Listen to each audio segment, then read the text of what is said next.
உனக்கு என் அக்காவை பத்தி தெரியல அஜய். அவ எனக்காகவே வாழ்ந்துட்டு இருக்கிறவ. ஒன்ன மாதிரிதான் அவளும் எனக்கு. இல்ல, உன்னையும் தாண்டி. நீயே யோசிச்சு பாரு. அவ மட்டும் இல்லைன்னா என் வாழ்க்கை எப்படி இருந்திருக்கும்? பகட்டு வாழ்க்கை வாழாம பிச்சை எடுத்துட்டு இருந்திருப்ப. நீங்க ரெண்டு பேரையும் யார் நினைச்சாலும் பிரிக்கவே முடியாது.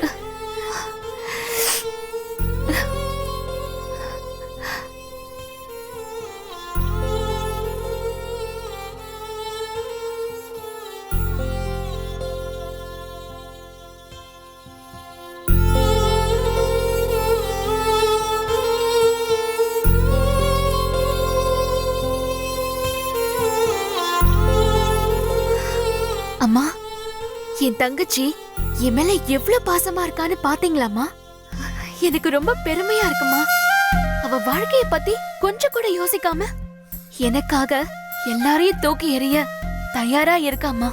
ஒரு பக்கம் பெருமையா இருந்தாலும் இன்னொரு பக்கம் பயமா இருக்குமா. காலம் போறா இவ கண்ணீரோட வாழ்றதுக்காகவா நான் இவ்வளவு கஷ்டப்பட்டேன்? இல்லையே, அவ சந்தோஷத்துக்காக தானே எல்லாம். நான் மட்டும் இருந்தா அவ எப்படிமா சந்தோஷமா இருப்பா? அந்த அஜயும் வேணும்.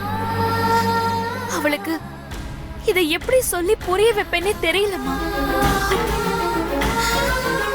நான் உழைச்சு உழைச்சு அவன் நினைப்போடையே காலத்தை ஓட்டிட்டேன்.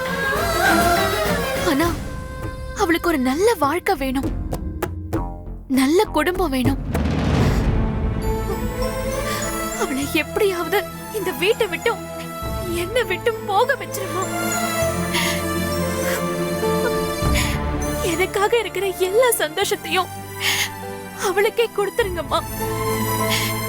அவ நல்லா இருக்கணுமா, அத நீங்க தாம்மா செய்யணும்.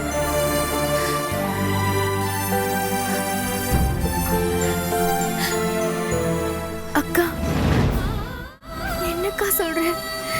நீ இல்லாம நான் எப்படிக்கா சந்தோஷமா இருக்க முடியும்? உன் சந்தோஷம் நான் நீ சொல்ற மாதிரி ஏன் சந்தோஷமும் நீ தானே நான் வாழணும். நான் மட்டும் எப்படிக்கா உன்னை விலகி இருக்கணும்னு யோசிக்க முடியும்? நம்ம ரெண்டு பேருமே நல்லா இருக்கணும்னு தானே அம்மா யோசிப்பாங்க. நான் மட்டும் நல்லா இருக்கணும்னு உன்ன மாதிரி நினைக்கலையே.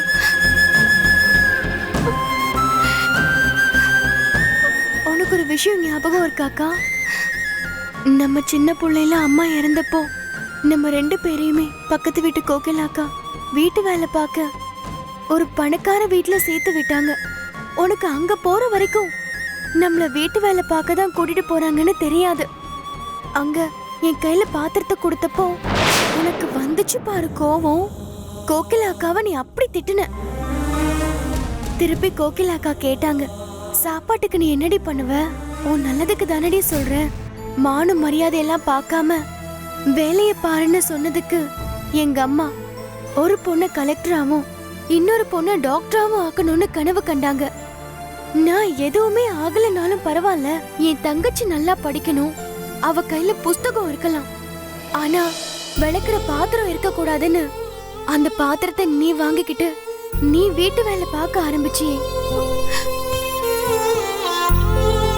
இத பார்த்த அந்த வீட்டு முதலாளி அப்படியெல்லாம் நீ நினைச்சத படிக்க வைக்க முடியாதுன்னு யதார்த்தத்தை சொன்னாரு. இல்ல, என்ன நடந்தாலும் என் தங்கச்சி படிக்கணும், அவ படிக்கிறதுக்காக என்ன வேலை கொடுத்தாலும் செய்வேன்னு நீ சொன்ன. அந்த முதலாளி தாத்தா என்ன படிக்க வைக்கிறேன்னு ஒத்துக்கிட்டாரு. அன்னையில இருந்து ரா பகலா நீ உழைச்ச, நான் படிச்சேன். உண்மைய சொல்லணும்னா என்னை விட நீதான் நல்லா படிப்ப.